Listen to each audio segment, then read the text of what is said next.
Hey, good morning. I'm Patricia Murphy. It's Thursday. This is Seattle Now. Practicing medicine is not an exact science. It takes knowledge, but also bedside manner. At UW Medicine, neurology students train for both, using actors from UW's drama department. We'll hear how it works in a minute, but first, let's get you caught up.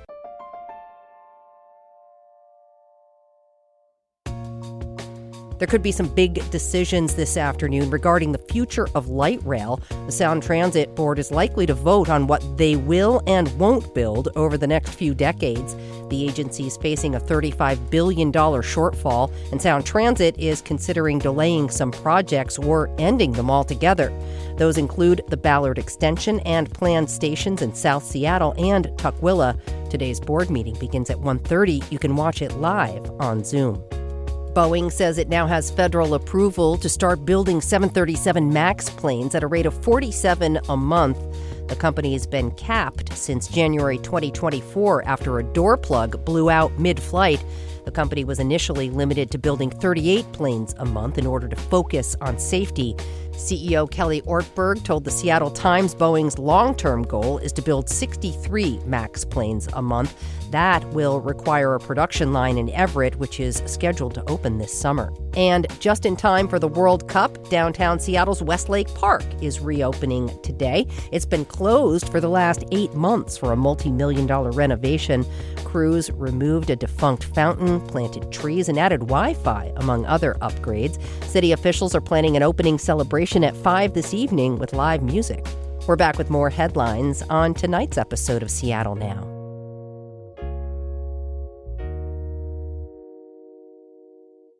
For the past few years, residents in UW Medicine's neurology program have been honing their skills with help from UW's drama department. Actors portray patients and family members to create realistic ER or exam room scenarios, like this one involving an exchange between a daughter and her mother. The daughter's brought her mother to see the doctor today because she's concerned her behavior changes might be something serious, like dementia.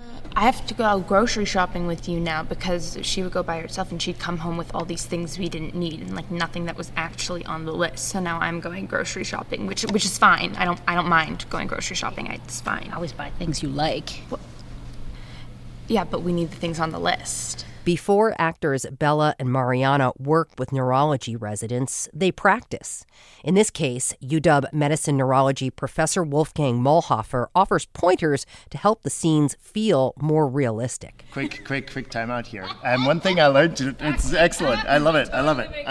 This is you guys are fully in the role here. Interestingly enough, this type of dementia goes along with a sweet tooth. Okay. They have the patients God, with that. My grandma was a sugar fiend. They are obsessed with sugar and sweets. So you can kind of build that in a little bit in that narrative when it comes to groceries, because it sounds like that's a good one. These simulated patient and family scenarios help residents prepare for the dynamic environment they'll need to navigate while caring for their patients. Wolfgang Muhlhofer is here to tell us more about how this kind of training helps physicians. Thanks for coming in, Wolfgang. Thanks for having me. Yeah, really appreciate it. We just heard a mother and daughter disagreeing around how the mother's grocery store habits have changed, portrayed by actors, with you providing feedback. What's going on here? The office visit between a mother and a daughter who go to the neurologist. The daughter is essentially dragging the mother to the neurology appointment because of worsening memory and personality changes that have been going on for at least a year and got her fired from her job. We're talking about a scenario simulated by actors, but honestly, this sounds pretty true to life. It wouldn't be the first time a family member noticed the early signs of dementia before a patient might. In fact, it makes for kind of an awkward tension in the room because the patient doesn't want to be there, doesn't see the reason why they're there. Yet the family members are very concerned and are worried because they have a suspicion already. Okay, so this is already a tricky situation perhaps for a neurologist to navigate. Why make neurology residents do these simulations? One thing that we all do is on a daily basis is we communicate with our patients, we elicit histories, wrangle with questions and fears and emotions, and it's hard to simulate that in a classroom to prepare someone for these real-life interactions. And so simulation is a unique way to get trainees in a safe space confronted with these everyday scenarios. Granted that we always build in a little bit of a challenge there to make sure that they learn something along the way. Well, that's interesting because in real life, there's a lot happening sometimes in these appointments. Let's listen to the actual simulation. We're going to hear Aaron, who is a neurology resident, navigate a difficult conversation again between that mother and daughter. So let's set listeners up just a little bit, Wolfgang. Where are these simulations taking place? Where is this happening? The University of Washington is in a fortunate situation that it has a network of different simulation centers across the UW Medicine campus, and this one in particular is just across the Harborview Emergency Department. And so we have simulated office room there with just a table, 3 chairs for the doctor and the patient and family member.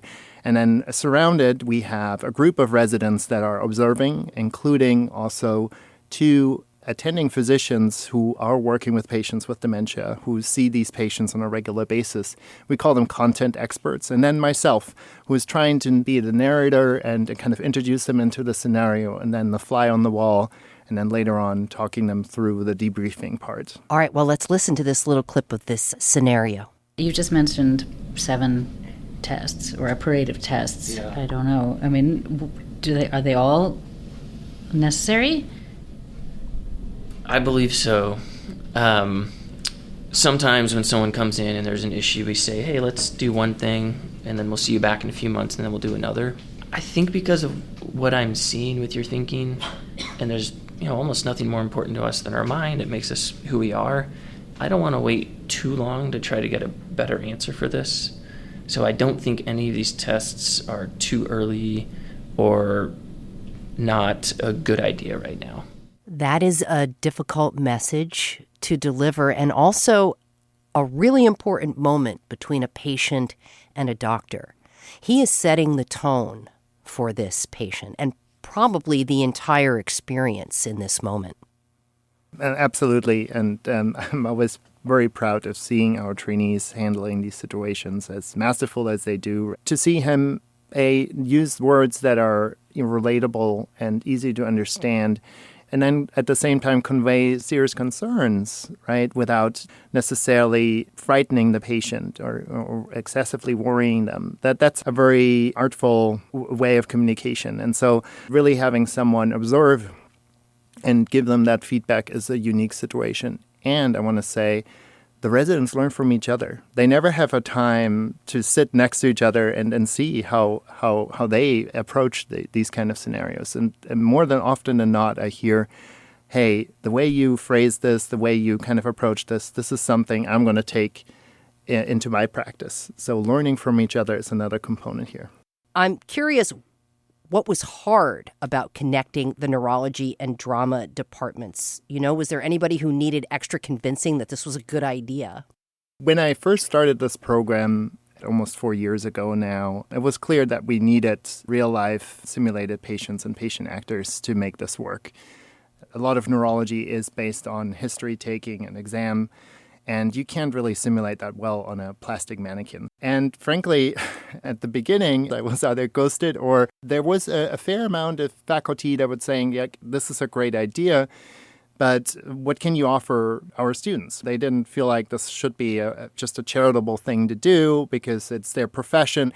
And I was ready to give up on that front until Scott Magelson, one of the professors of the UW School of Drama, who is very much interested in simulation as a form of performance, really reached out and said, hey, Wolfgang, I love this idea.